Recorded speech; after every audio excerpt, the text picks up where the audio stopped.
welcome to my vlog. Let me just introduce myself. My name is Arta. And I guess you could say I'm your typical yuppie that works in Makati. However, today I'm going to show you some of my favorite things that I bring every day and some of the things that I like to buy abroad. And I guess some of the things that I like bringing to the beach. Hi, Arta. Ano to? Kikay Kit? Lalagyan na siya. Hindi. Uy! Actually, these are my collection of knives. So ito, this is a Tanto blade. It's a Smith & Wesson. Ayan. Di ba nag-aari ito? Ginagamit ang lolo ko to pag gumagawa ng malilit na ano eh.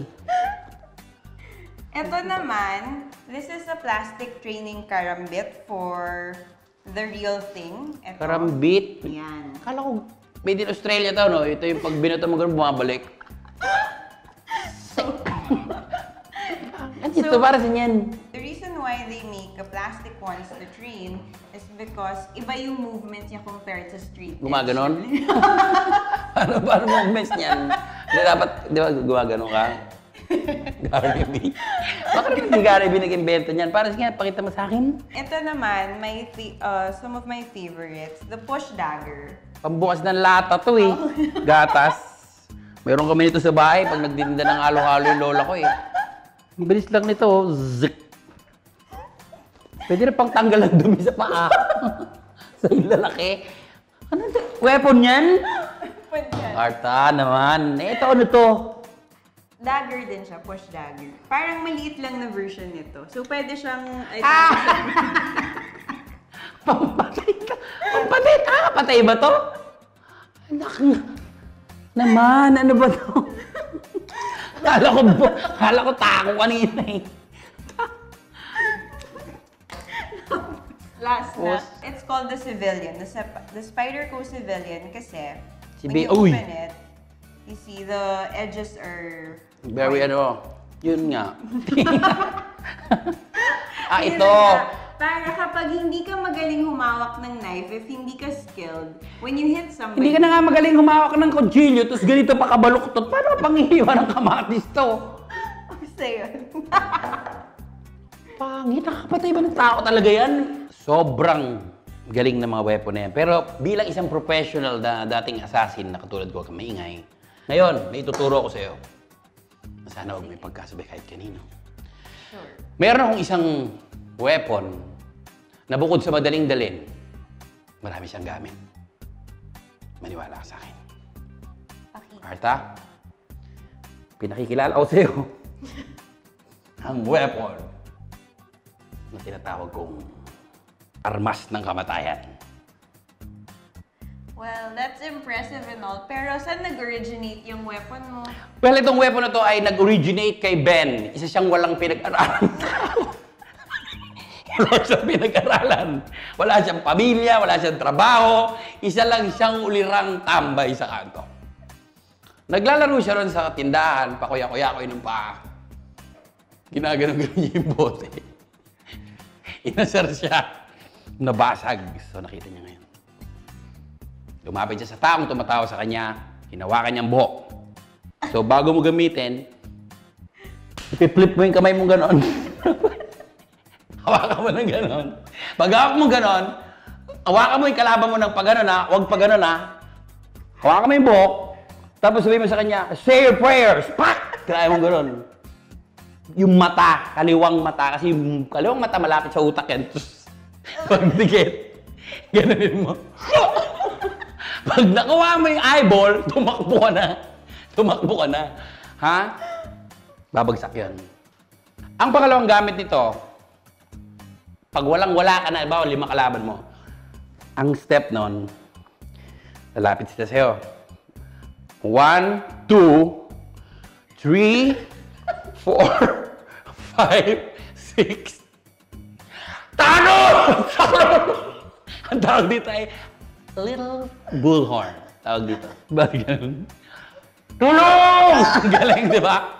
O, ngayon. Tapos pwede mo siyang gawing pang-uto sa mga kalaban. Malimbawa, may mga ganyan ka, sabihin mo dun, Sir, ang ganda naman yan. Takpan mo ngayon to. Sabihin mo, batiin mo ako. Pag pinalo niya yung kamay mo, gusto kong kamay niyo dyan, patay. So, Arta, I suggest, itago mo na yung mga yan dahil mahal yan. Pili mo yung pinakamatibay na weapon, ang tawag doon dating nalagyan ng patis. Tiba yon. Pwede ka magdala nito ng tig-dalawa. Isa dito, isa dito. So, pag binasag mo silang dalawa, pak! 1. Pak! Dalawang mata. Dalawang mata yun. Sige mo. Yan ang mga, pag-assassin ka, yan ang mga trophy mo. Mata ni Ben, mata ni Jake, mata ni Cardo. Okay, so next we are going to be doing some martial arts. It's actually Filipino martial arts. It's called Pikiti Tirsha Kali. Ano? Nakamatay ang pikiti-wiki, Shali? Pikiti Pikiti Tirsha Tirsha Kali. Or Kali for short. So, it's our very own Filipino martial arts. Is very familiar to the silat of the Indonesians as well. So, ngayon, Kuya Jobert, tuturuan kita kung paano mag-defend sa sarili mo kapag may knife lunge. Hoy! Haray! Ganon? Yan, ganon. Next, paano naman kung in-attack ka from behind? Especially sa amin mga babae. Yan, nakatalikod ka. So, usually, ginagawa nila, they attack us from behind and then they pull our hair. Buhok. So, ayan. Diba? O, kunyari, ganyan. Tapos? O sige, hilahin mo yung hair ko. Ayan. So, Yun. kapag nag-ganon, dapat hindi ka magpapadrag ng paa mo. Bale, Pag ganon, bend a little bit. Bend a little bit. Ayan. Let's say let's not use the knife anymore. Oh. So you bend a little bit, tapos you pivot, tapos you grab the face, and then let's say ito, since meron na akong knife dito, Ayan. yung Emerson kanina, then I can Hay! go. Galing. Yan. So, pag tinira ka ng patalikod, gaganon ka lang, pwede ka nang tumakbo ng pagano. So ulit. Okay. Ngayon, ituturo ko sa iyo ang 4 essential defense. Ang una, ang tinatawag na I respect you attack. Kunyari, may matanda ka nakita, sabihin mo, Sir, good afternoon. Pwede po ba malaman kung anong oras na? Pag tinignan niya, tirayan mo sa ulo. Tirayan mo dito. Kailangan timing ha. Pag yuko ng mata niya sa relo, yun ang bibilahin mo pag anong oras na? Sandali lang. 1, 2, 3, 4. Tsak, tsak. Dalawa dito. Isa dito. Pwede dito. Dalawa lang. At meron din tinatawag na yung number 2 ay tinatawag na I think you are my relative attack. Ayun ko lang. Kunyari, nakatambay kang ganon, tapos yung mati yung titirahin mo. Sabi mo, excuse me, sir. Titingin sa'yo yun. Paglapit, parang uncle po kita. Tataka ka yun. Pag ganon, kunin mo yung kamay, pag abot niya ng kamay, pag yuko mo, tusukin mo siya sa groin. 2 beses, uppercut. Pag ano mo, 1, 2, tapos hilahin mo.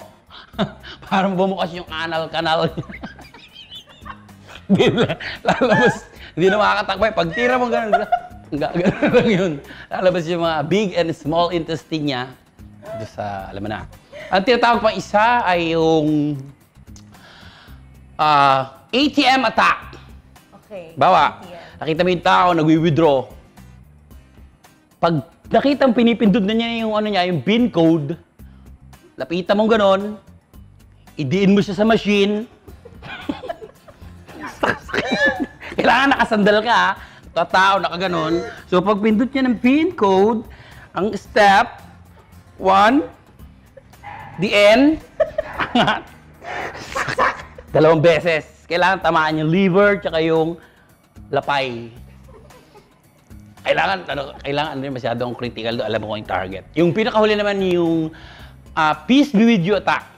Halimbawa, nasa simbahan kayo.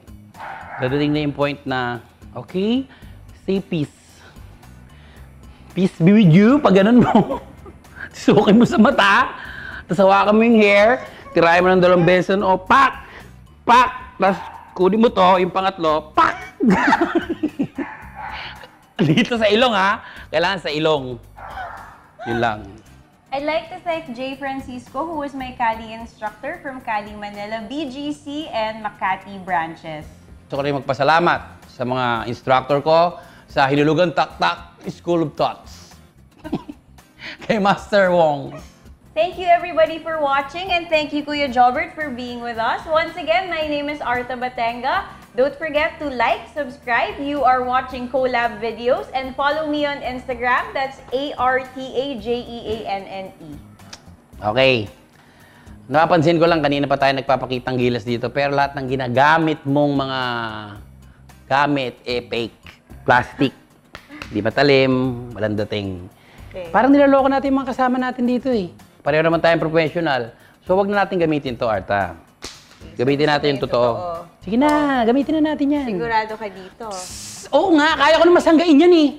Sigurado ka talaga Oo dito. na, huwag kang ano. Gusto mo, nakaganyan pa ako eh. Ready ka na. Oo, ready. 1, 2, 3.